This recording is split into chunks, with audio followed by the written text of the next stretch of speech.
माँ, क्या हम हमेशा ही इतने गरीब रहेंगे? नंदू, तू परेशान मत हो। समय हमेशा एक जैसा नहीं रहता। एक गरीब माँ कौशल्या अपने दो बच्चों नंदू और शीतल के साथ एक झोपड़पट्टी में रहती थी, जो कि दूसरों के घरों में काम करके अपना जीवन बसर किया करती थी। तभी एक रोज उसे काम पर जाने में लेट हो गया। मैंने तुझे कल ही बता दिया था कि मेरे मेहमान आने वाले हैं और तूने आने में लेट कर दिया। मालकिन, मुझे माफ कर दीजिए। मेरे छोटे बेटे नंदू की तबीयत खराब थी, इसीलिए थोड़ा सा टाइम लग गया आने में। तेरा बेटा जिंदा रहे या मर जाए, मुझे उससे कोई लेना देना नहीं। तुम लोग काम को भगवान नहीं मानते हो, इसीलिए तो गरीब हो। मालकिन के इतना बोलते ही कौशल्या को गुस्सा आया और उनकी नौकरी पर लात मारकर वो वापस आ गई। रुक जा, कहाँ जा रही है तू? ठीक है, जा। तेरा 1 महीने का पगार बाकी है ना, वो तो लेने आएगी ही, तब बताती हूँ। अकड़ बहुत आ गई है ना तुझ में। मालकिन पीछे से चिल्लाती रही, लेकिन कौशल्या ने मुड़कर दोबारा पीछे नहीं देखा और सीधा अपने घर वापस आ गई।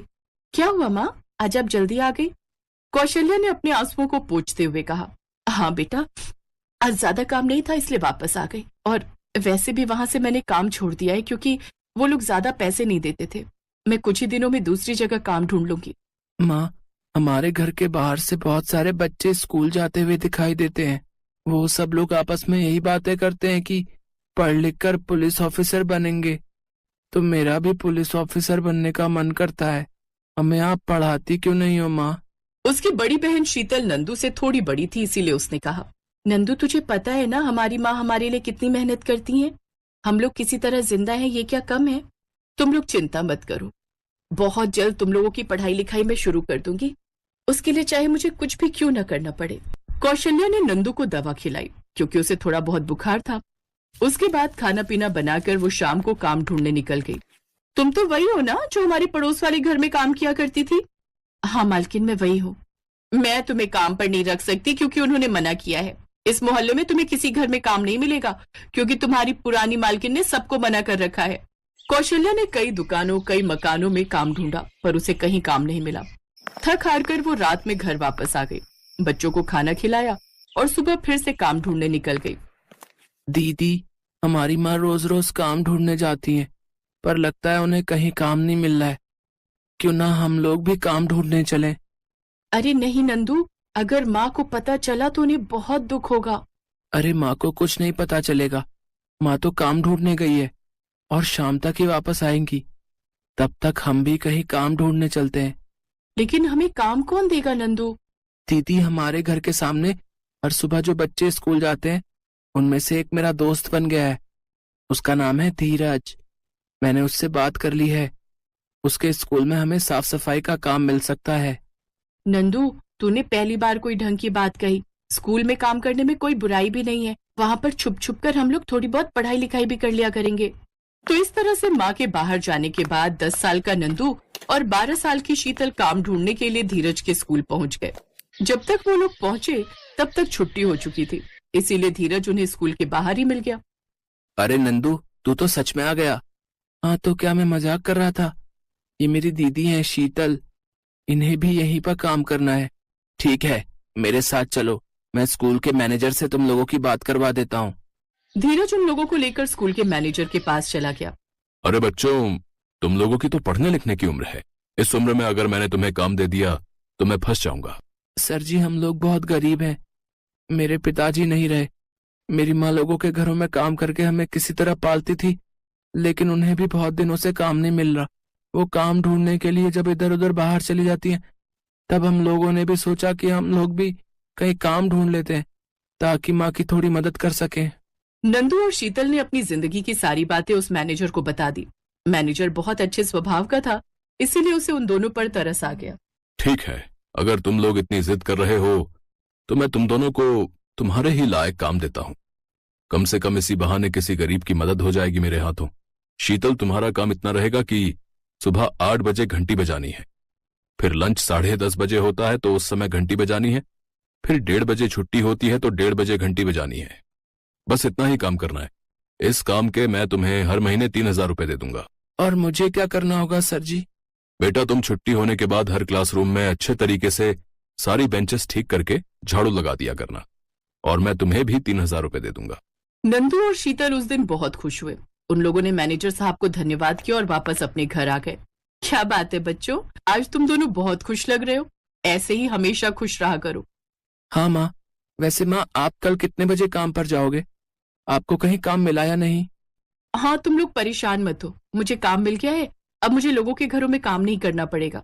मुझे बच्चों की जिम्मेदारी मिली है। वैसे माँ, कल आप कितने बजे काम पर जाओगी? ये तुम लोगों को अचानक क्या हो गया है? माँ, आप नंदू को तो जानती ही हो, ये हमेशा कुछ न कुछ तो बोला ही करता है।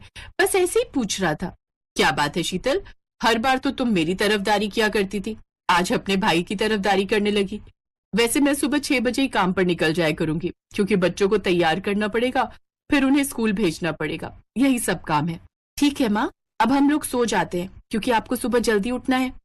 कौशल्या का काम भी उसी स्कूल में लगा था जिस स्कूल में नंदू और शीतल अपने काम के लिए बात करके आए थे। कौशल्या को उस स्कूल में आया का काम मिला था। दीदी, माँ चली गई है, जल्दी से तैयार होकर काम पर चलते हैं। नंदू और शीतल 7 बजे स्कूल पहुंच गए। उसकी माँ भी उसी स्कूल में मौजूद थी, लेकिन वो छोटे बच्चों की क्लास में थी। वहीं दूसरी तरफ शीतल उसी जगह खड़ी थी जहां पर घंटी बजाई जाती है। नंदू भी वहीं खड़ा हो गया, क्योंकि उसका काम तो छुट्टी के बाद का था। 8 बज चुके हैं, अब घंटी बजा देती हूँ। कौशल्या सभी छोटे बच्चों को प्रार्थना के लिए लाइन में खड़ी कर रही थी। वहीं दूसरी तरफ शीतल ने घंटी बजा दी। इसके बाद कौशल्या किसी दूसरे स्कूल भी चली गई, क्योंकि दूसरे स्कूल का टाइम थोड़ा लेट था, इसलिए उसने 2 जगह काम पकड़ रखा था। दीदी, छुट्टी होने वाली है तो घंटी बजा दो, मैं क्लासरूम में जाकर अपना काम करने की तैयारी करता हूँ। ठीक है नंदू, जाओ जल्दी से काम खत्म करो, फिर हमें घर भी पहुंचना है माँ के घर पहुंचने से पहले। शीतल ने घंटी बजा दी और स्कूल की छुट्टी हो गई। लेकिन तभी छुट्टी के टाइम कौशल्या भी वहां पर आ गई, क्योंकि छोटे बच्चों को अब उसे घर छोड़ने भी जाना था। नंदू क्लास की सभी बेंच ठीक करने लगा, फिर झाड़ू लगाने लगा। सारा काम खत्म करने के बाद वो शीतल के पास आ गया। दीदी, आज का हमारा काम हो गया है, अब चलते हैं घर। ये अब रोज का काम हो गया था।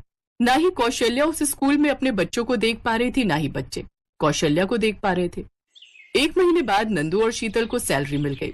दीदी, ये तो बहुत अच्छा हुआ, काम भी आसान है और पैसा इकट्ठा करके हम लोग भी उसी स्कूल में पढ़ाई शुरू कर देंगे। ये सब चल रहा था, लेकिन तभी एक दिन कौशल्या बच्चों की क्लासरूम में बच्चों को लेने आई।